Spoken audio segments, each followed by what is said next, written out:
Now, let's move on to how this transition happened from formalism to new criticism. By the 1930s and 1940s, the ideas of Russian formalism inspired a new movement to the United States and the United Kingdom called New Criticism.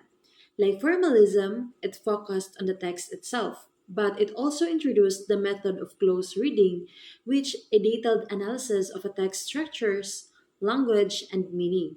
New criticism built on formalism by connecting form and content, studying how literary elements work together to create a meaning.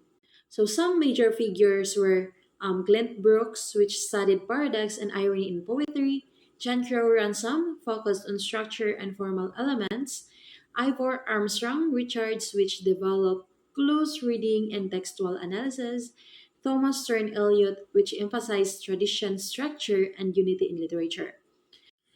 Now, let's talk about the key ideas that shaped New Criticism and made it one of the most influential literary theories of the 20th century. The close reading.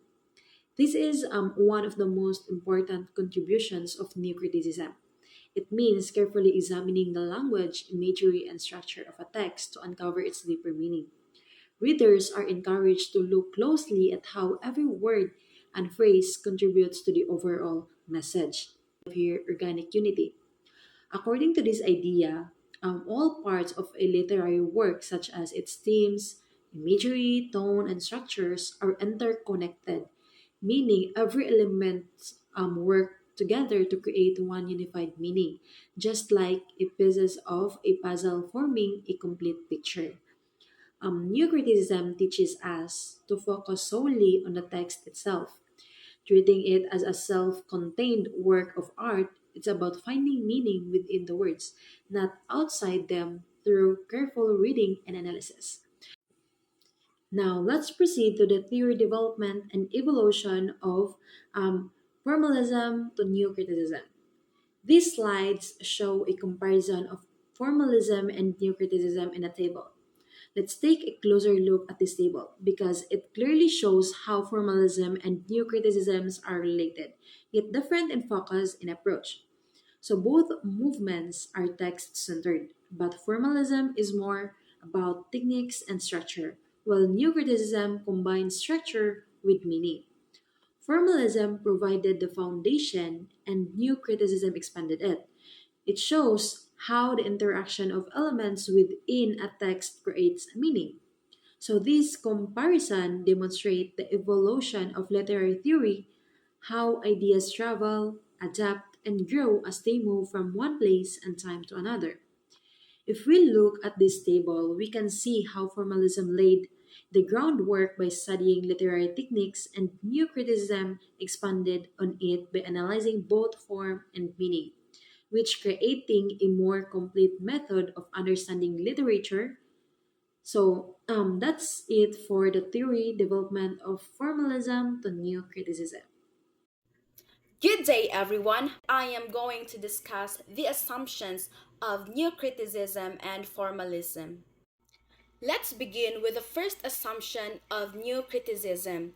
It is intrinsic merit. It means that new critics believe that every literary work, like a poem or a story, already has its own worth and meaning. This means that the value of a text comes from itself, not from who wrote it, when it was written, or what the author went through in life. For example, if we read a poem, we shouldn't focus too much on the author's emotions or background. Instead, we should focus on what the poem is saying through its words, rhythm, and images. The meaning is built into the text itself.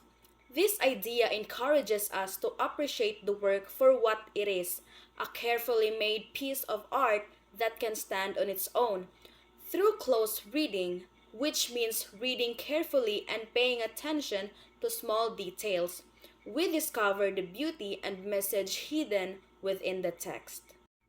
The second assumption is stability of meaning. New critics believe that a text meaning is stable. It doesn't change completely from one reader to another. While we can have different interpretations, the true meaning of a literary work can still be found by carefully studying the text itself. In other words, we don't just guess or base our understanding on our feelings. We must have proof or textual evidence that support our interpretation. For example, if you think a poem is about love, you should be able to point to specific words, images, or patterns in the poem that show that love is indeed its theme. This approach makes literary analysis more focused and objective. The third assumption is literature as art. New critics treat literature as a form of art, something carefully created with skill and imagination. Just like a painter uses colors or a musician uses sound, a writer uses language to create beauty and meaning.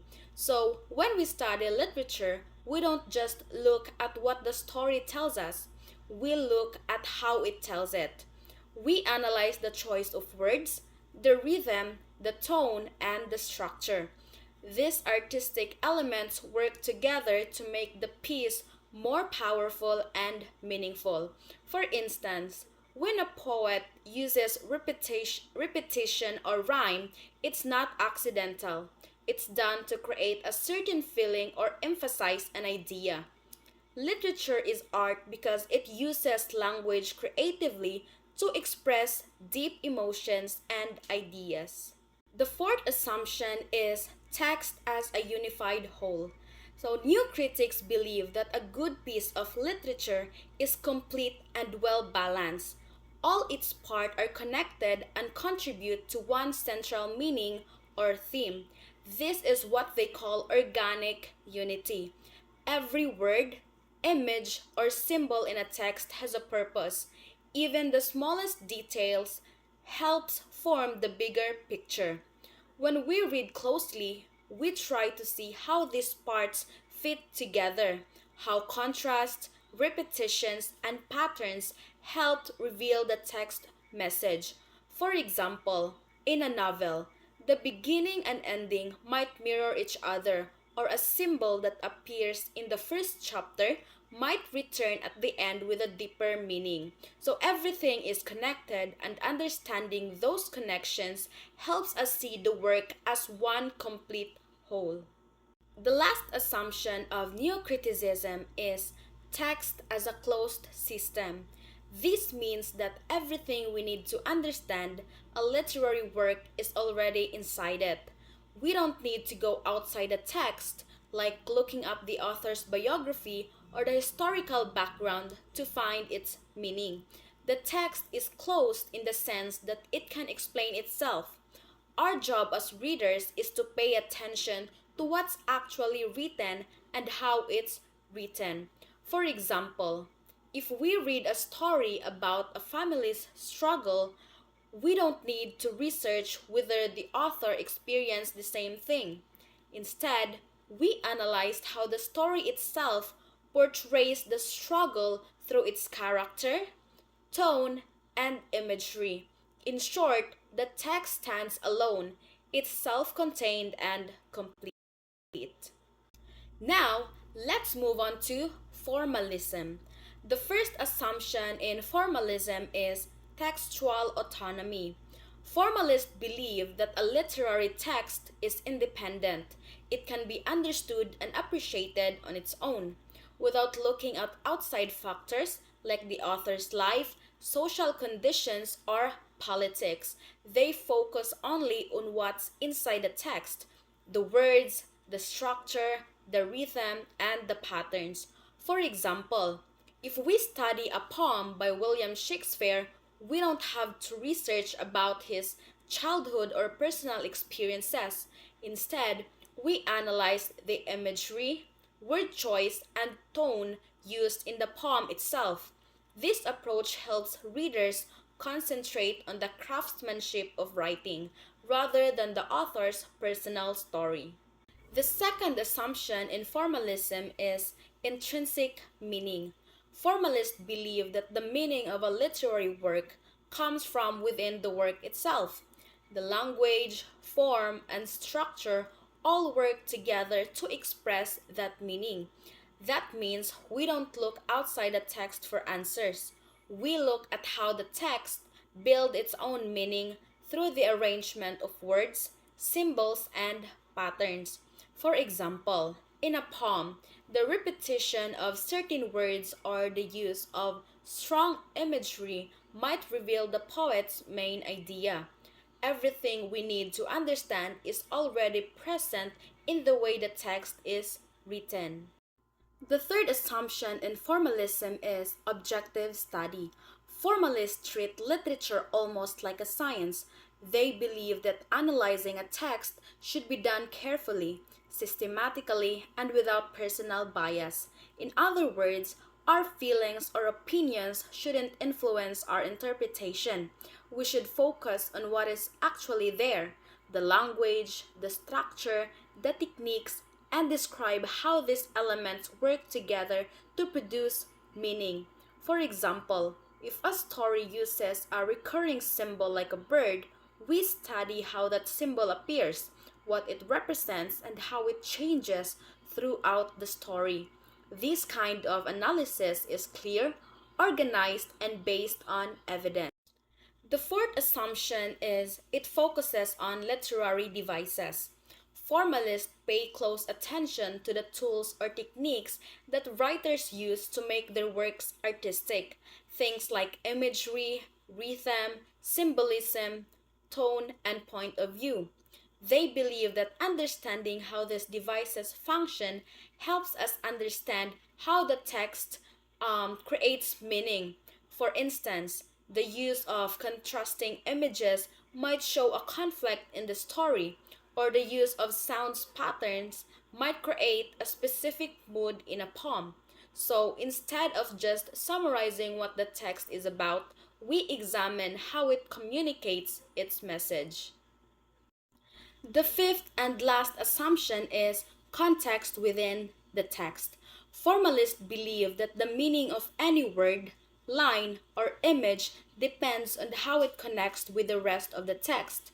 This means that we can't understand a single part of a work unless we look at its relationship to the whole. For example, a single phrase might seem ordinary at first, but when we see it repeated later in the story, it may take on a deeper or symbolic meaning. So the text creates its own context. Everything inside it is linked, and understanding those links helps us see the complete picture of the work.